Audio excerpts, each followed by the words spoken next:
हिमाचल प्रदेश में 3 विधानसभा के उपचुनाव हो रहे हैं और तीनों में भारतीय जनता पार्टी ने जो पूर्व में निर्दलीय विधायक रहे हैं उनको ही प्रत्याशी घोषित किया है। और मैं इस प्रकार से देख रहा हूं, अब जो 3 निर्दलीय विधायक पिछली बार निर्दलीय विधायक की हैसियत से विधानसभा के अंदर थे, अब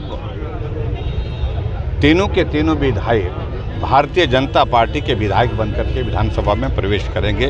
तीनों बहुत बड़े बहुमत के साथ जीतेंगे और आज नालागढ़ के इस कार्यक्रम में यहाँ आप सबके बीच में हूँ और मुझे इस बात की खुशी है कि बहुत जोश के साथ लोग जो है वो भारतीय जनता पार्टी को समर्थन और सहयोग दे रहे हैं और जीत के ठाकुर जी की बहुत शानदार जीत हो। देखिए, हमने साफ बता दिया है, जैसे राज्यसभा के दौरान भी ऐसे ही बोलते थे कैसे होगा वैसे होगा। नहीं, मुझे हम नहीं है, आखिरकार विधायक उनके ही निकले।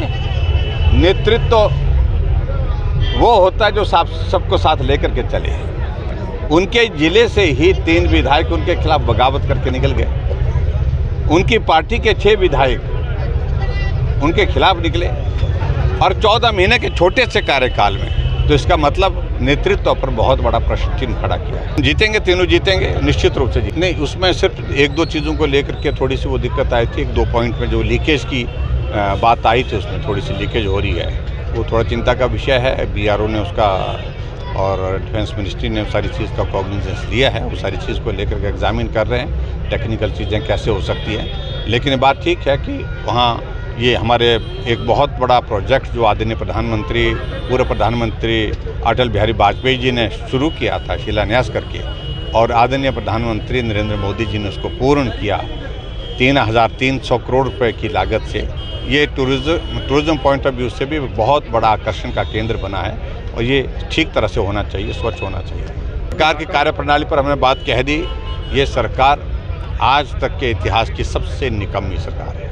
कानून व्यवस्था की बात है, आप देख रहे हैं कि कांग्रेस पार्टी का पूर्व विधायक का बेटा आज गिरफ्तार हुआ है। और किस मामले में गिरफ्तार हुआ है? गोली चली है, गोली आदमी के शरीर से आर पार हुई है। और ऐसी सूरत में संरक्षण देने की कोशिश जो सरकार की ओर से पूरी तरह से हुई, मुझे लगता है जो इतना दिन विलम्ब हुआ, आज गिरफ्तारी हुई है। और मैं यही कहूँगा कि कानून व्यवस्था के लिए सरकार के पास ध्यान ही नहीं है, ख्याल ही नहीं है। उनके ध्यान में तो एक ही बात है, सरकार कैसे बचाई जाए, कुर्सी कैसे बचाई जाए। ये भी बात हमने इस बात को देखा, यहाँ पर चुनाव को प्रभावित करने के लिए एक DSP महोदय का जिक्र हुआ, एक वीडियो वायरल हुआ पड़ा है उनका। और बहुत एक लड़के ने एक वीडियो जो है वायरल किया है जिसमें उन्होंने अपनी दास्तान सुनाई है। तो मुझे लगता है कि बहुत दुर्भाग्यपूर्ण है। चुनाव को प्रभावित करने के लिए सरकार जो प्रयत्न करिए, जितना मर्जी कर ले।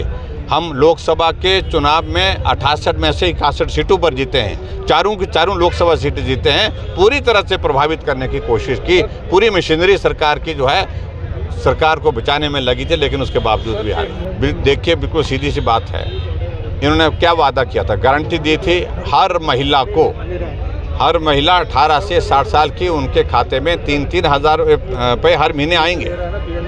अब क्राइटेरिया ऐसा बना दिया कि जिस महिला के घर खाते में पैसे आने की बात कह रहे हैं, वो 90% तो वो उस क्राइटेरिया से बाहर हो गई है। मामूली सी थोड़ी सी कुछ महिलाओं को दे करके वो अपना पीछा छुड़ाना चाह रहे हैं और अपनी गारंटी को पूरा करने की बात कह रहे हैं। अगर 18 से 60 साल की महिलाओं की अगर बात की है तो उनकी संख्या पूरे हिमाचल प्रदेश में जो पॉपुलेशन के हिसाब से बनती है वो 22 लाख बनती है।